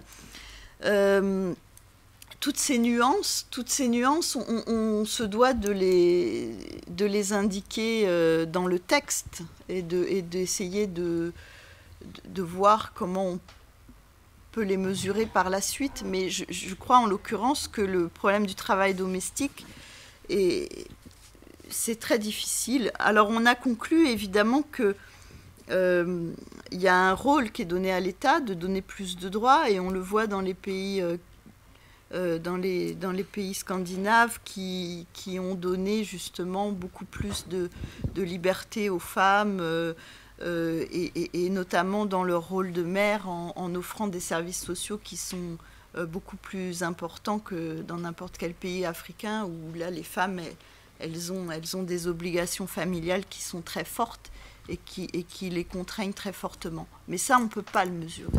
On ne sait pas comment le mesurer. Donc ce qui est curieux, c'est qu'au sein même de ces indicateurs, il y a énormément de choses peu mesurables, comme par exemple, vous évoquez la nécessité de penser des droits spécifiques. Enfin, quel est le critère quantifiable qui conduit à une telle... Alors, la Commission économique pour l'Afrique avait fait ça. Ils avaient fait un tableau, et puis on cochait si l'État avait ratifié le traité, si la loi sur tel aspect avait été votée. Donc, il y avait un tableau comme ça, et tout le problème, c'est que parfois, les droits sont là, les droits existent, les lois sont votées, mais dans la pratique, ça ne marche pas du tout pareil. Il y a plein de pays au niveau international qui ont ratifié la Déclaration universelle des droits de l'enfant et qui ont un taux de travail des enfants qui est aberrant. Donc il y a aussi un problème de mise en application des textes de loi et des traités qui ont été ratifiés. Merci pour ce très bel échange. Julia ? Je voulais juste poser une question parce que j'étais un peu frappée par, si je puis dire, le fait que les indicateurs que vous avez choisis me paraissent un petit peu neutres du point de vue de la culture. Vous pouvez parler dans le micro parce que l'enregistrement se fait comme ça. Ah d'accord, pardon. Donc je recommence.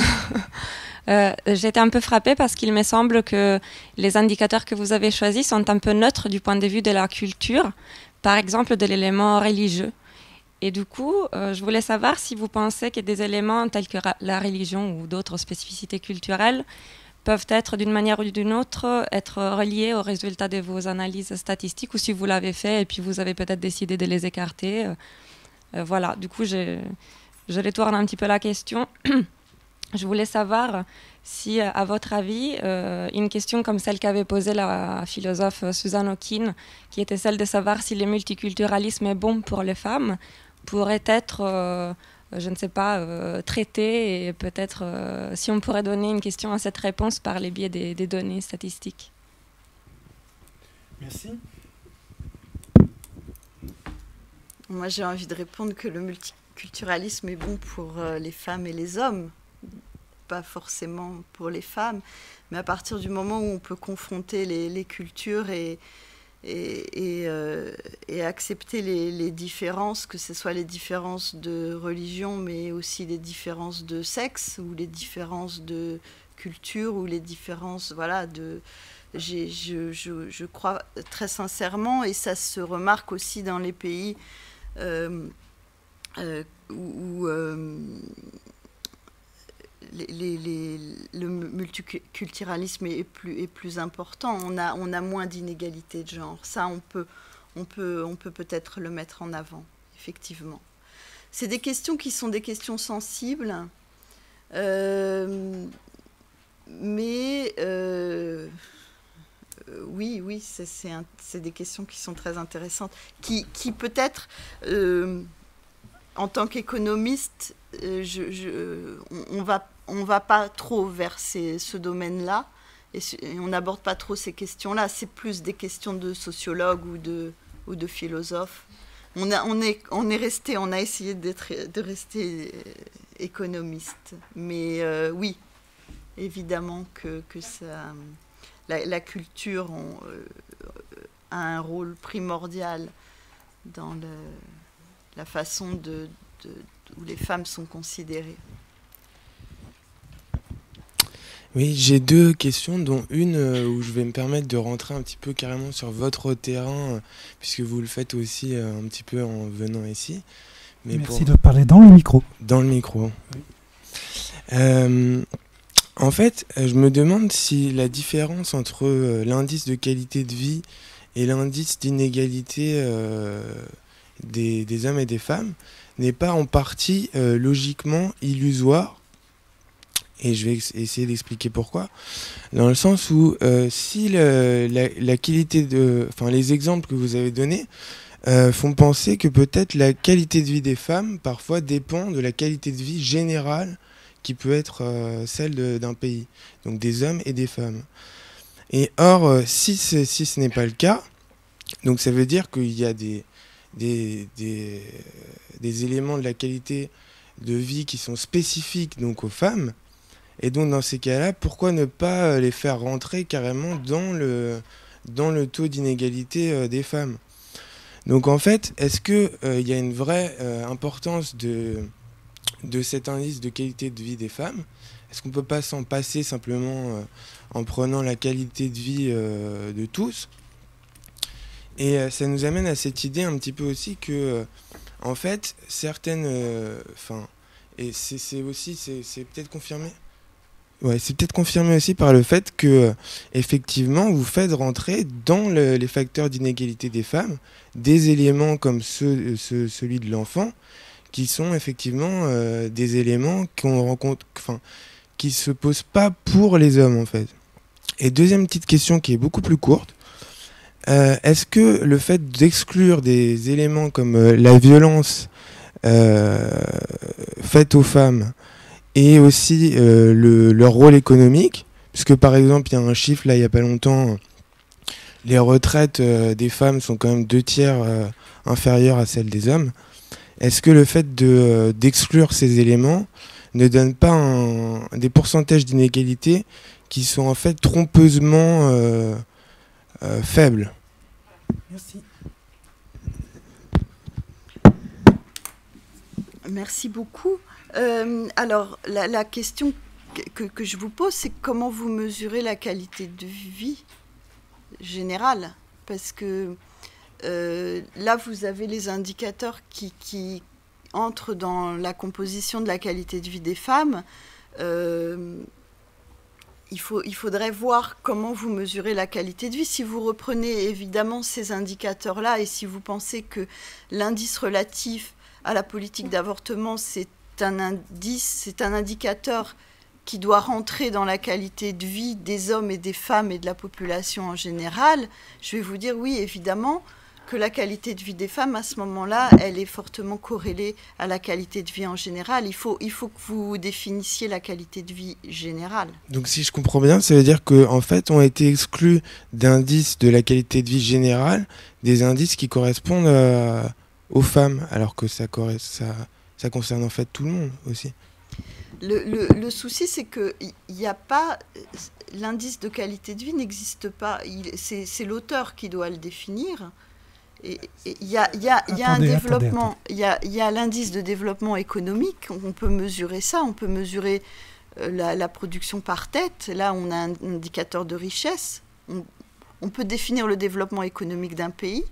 Est-ce que vous prenez l'indicateur que vous estimez être la qualité de vie générale, ça peut être effectivement ce PIB par tête, développement économique par tête, richesse par tête. Et on pourrait essayer de voir si ce PIB par tête est corrélé à la qualité de vie des femmes. On l'a fait, on l'a calculé, cette corrélation. Et alors, elle est positive parce qu'effectivement, il y a un effet de la richesse du développement économique. Et quand on vous a montré ce fameux graphique, on voit bien que on a tendance à avoir des pays développés vers la droite et des pays en voie de développement vers la gauche. Ah non. Non, monsieur, là. Bonsoir. Pour l'indice de désavantage, qui est très intéressant, vous sélectionnez, j'ai l'impression, peu d'indicateurs. il faut parler haut et fort. Il me semble dans que le c'est micro. un choix de sélectionner peu d'indicateurs dans votre indice de désavantage. Mais le taux d'activité économique me semble problématique puisque on sait que les inégalités en termes de travail, de métier effectif entre hommes et femmes sont énormes et perdurent même dans tous les pays, quel que soit leur niveau de développement. Donc est-ce qu'il serait peut-être pas est-ce qu'il ne serait-il pas très intéressant d'aller plus en profondeur dans l'activité économique et professionnelle selon le clivage homme-femme, particulièrement pour des... Puisque vous prenez en compte la représentation au Parlement, qui a une activité professionnelle également, de politique, mais la représentation dans les conseils d'administration des entreprises, par exemple, pour être un indicateur, la proportion de chercheurs aussi, ou de directeurs d'institutions culturelles, éducatives, etc., serait, à mon avis, intéressant pour mesurer l'effective égalité des genres, même dans les pays les plus développés. Merci. Merci beaucoup. Peu d'indicateurs, on a 6 indicateurs, hein, et on sait très bien que, en fait, quand on calcule un indice, on a plusieurs dimensions et on va en récupérer une seule. C'est une note. Et plus on va mettre d'indicateurs, et plus on a de chances de biaiser cet indice finalement.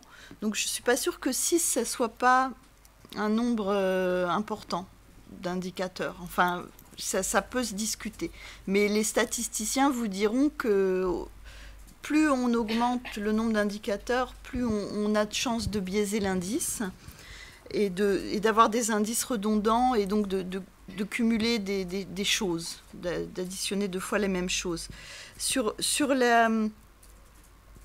les indicateurs, effectivement, de participation des femmes à la vie économique, dans les tableaux du PNUD, vous irez voir, il y a des pays informés.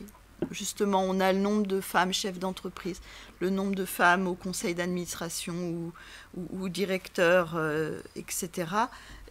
Mais on ne pouvait pas les avoir pour les 156 pays qu'on a classés. Donc, encore une fois, l'indice de désavantage des femmes, il nous fallait les indicateurs pour le plus grand nombre de pays possible. L'idée, c'était d'avoir un classement mondial. Si on avait fait une étude sur une zone géographique précise, oui, on aurait pu évidemment. C'est comme les autres indicateurs dont on a discuté. Le taux d'excision, là, pour certains pays, on aurait pu se limiter à ça. Mais il fallait que les pays puissent être comparés les uns aux autres. Et que cette mesure, elle soit internationale. Parce que si on prend une région, on biaise. On n'a plus cette mesure internationale. Merci. Question, et puis on revient à la salle éventuellement. Il nous reste une dizaine de minutes. Une question courte. Je reviens sur la question du travail domestique. Autant que je comprends, par exemple, sur la violence qu'on n'ait tout simplement pas les données pour l'Afrique. Mais vous avez dit pour le travail domestique que le problème, il était méthodologique, que du point de vue de l'économiste, vous ne saviez pas le mesurer. Alors, la réaction un peu naïve, c'est de se dire... Pourtant, les enquêtes qu'on a, en tout cas dans les pays développés, qui sont données par la sociologie, mais aussi l'anthropologie culturelle, et peut-être de façon plus large l'ethnologie pour d'autres sociétés, semblent pouvoir donner des éléments qui, de l'extérieur, paraissent fiables. Par exemple, la question de savoir qui fait les courses, qui fait la cuisine, qui change le bébé, qui transmet les prières, qui fait réciter les leçons, etc. Est-ce que ces éléments ne peuvent pas être intégrés dans le calcul de l'économiste? Alors, si je prends le cas de l'Afrique, on a un gros problème pour mesurer ne serait-ce que le travail rural. Parce que les femmes passent leur journée au champ, elles s'occupent de toute la production vivrière, mais à partir du moment où elles ne sont pas rémunérées, où on ne peut pas quantifier avec une valeur monétaire, c'est très compliqué pour les économistes d'obtenir ces données. parce qu'on est obligé de quantifier ça en termes monétaires. Comme le travail, quand vous allez travailler, vous gagnez un salaire, un revenu. On n'a pas ces données-là. On n'a pas la possibilité de quantifier ça. On peut faire des estimations, c'est fait évidemment, mais de façon précise, non.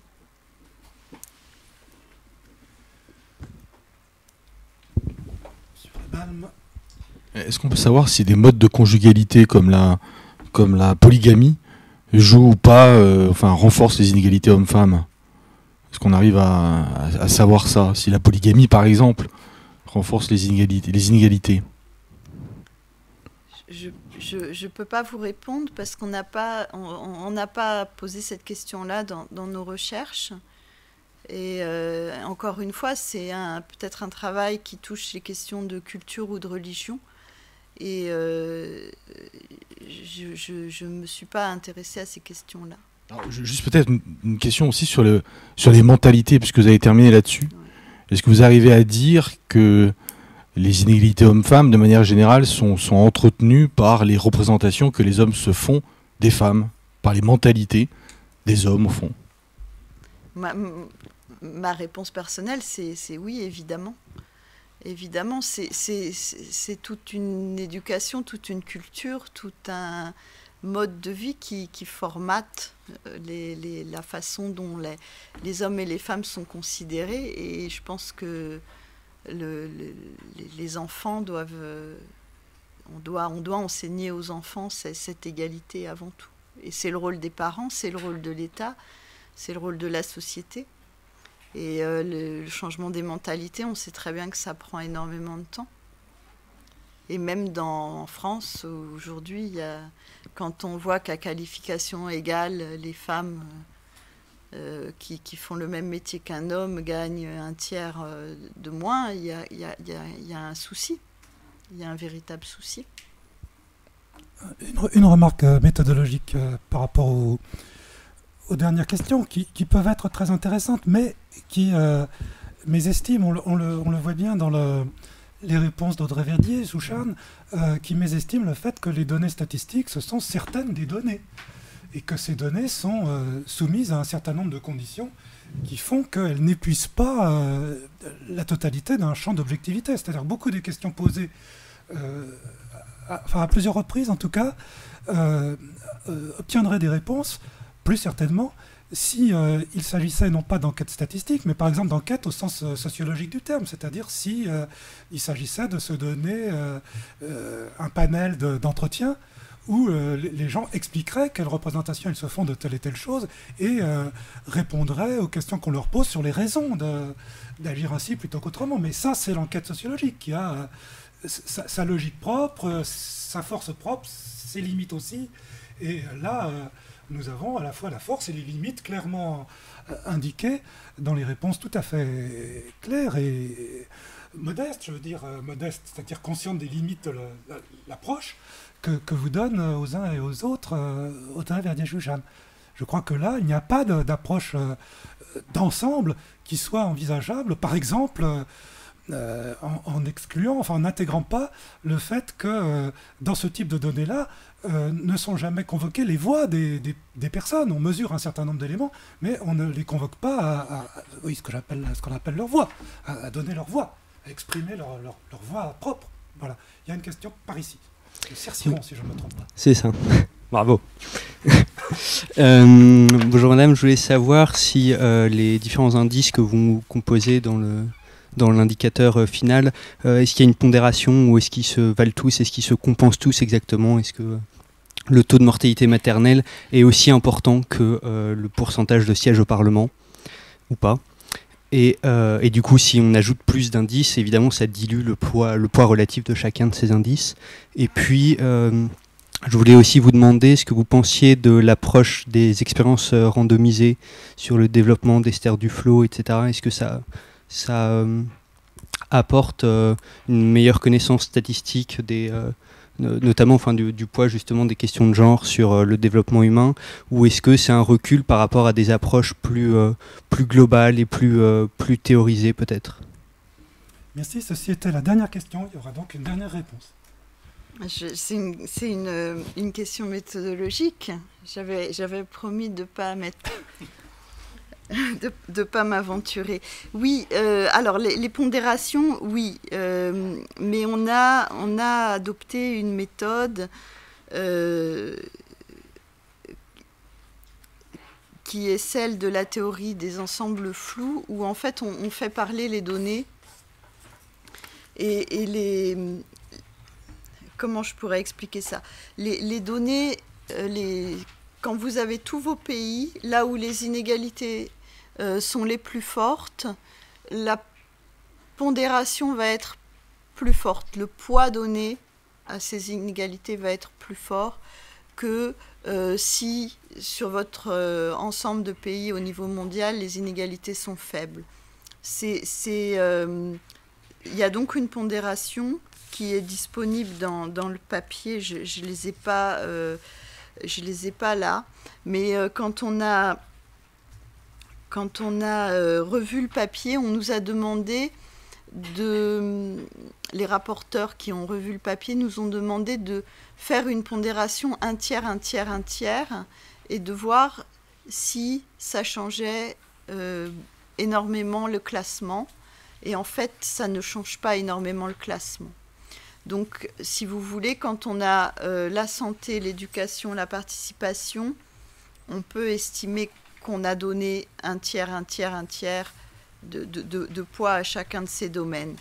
La question que vous me posez dans un second temps, elle n'est pas vraiment liée à cette recherche-là. Ce que fait Esther Duflo, c'est que elle prend 2 populations. C'est exactement comme les médicaments. Je coupe ma salle en 2, j'estime que vous êtes des individus identiques. À un groupe, je vais donner un médicament, et à l'autre groupe, je vais donner un médicament placebo. Et ensuite, je vais mesurer, savoir est-ce que mon groupe témoin et mon groupe ont les mêmes résultats. Donc elle a fait la même chose avec les programmes de développement. Esther Duflo, ce qu'elle dit, c'est que voilà, là, je vais faire un programme d'émancipation des femmes sur ce groupe-là, et puis je vais regarder si, par rapport à mon groupe témoin, au bout du compte, à la date T+1, est-ce que les résultats, est-ce que mes femmes sont plus émancipées dans le groupe 1 ou dans le groupe 2? Parce que finalement, c'est pas parce que je fais un programme que j'ai forcément des résultats et que les femmes n'auraient pas évolué d'elles-mêmes dans un groupe sans programme de développement. Donc elle évalue un peu comme ça les programmes de développement. Elle remet aussi en cause un peu ce que font les institutions comme la Banque africaine de développement, en disant que finalement, en tirant au hasard les résultats de la population 1 et de la population 2 sont quasiment identiques. Je ne peux pas relier cette problématique à mon indice de qualité de vie des femmes, mais c'est une problématique qui est intéressante. Oui. Je vous remercie beaucoup, je vous remercie plus généralement pour l'ensemble de votre propos et la façon de le communiquer. C'est-à-dire que vous avez tenu un discours que j'ai trouvé assez extraordinaire et pour tout dire assez rare. Je ne suis pas un homme de compliments. Quand j'en fais, j'en fais. Et voilà, c'était à la fois extraordinairement compétent et porteur d'une très grande capacité de compréhension, et puis d'autre part, très modeste, je veux dire conscient des limites de la discipline et du type d'approche que vous pratiquez. Et je dirais, c'est ça que je voulais dire aussi en disant très modeste, c'est un discours, et c'est très rare dans cette salle, un discours sans effet de pouvoir, sans aucun effet de pouvoir, sans aucun, enfin vous voyez bien ce que je veux dire par là, et je pense que ça n'est pas sans rapport avec ce dont je tiens à féliciter aussi les intervenants, aussi bien à la tribune que dans la salle, c'est-à-dire la qualité de la discussion qui a été vraiment rare de ce point de vue-là, sur 1 an et un tiers de séminaire, je pense que c'est la meilleure discussion que nous ayons eue et que cela s'explique en grande partie par le type de contenu, mais aussi le type de posture que vous adoptez, que je qualifie à nouveau d'un discours sans effet de pouvoir. Et réfléchissez-y, c'est extrêmement impressionnant. Et quand les discussions sont mauvaises ou moins bonnes, il faut aussi se demander si ça n'est pas lié au type de discursivité que choisit l'intervenant, y compris moi, hein, c'est pas le problème. Voilà, merci à tous. Merci beaucoup.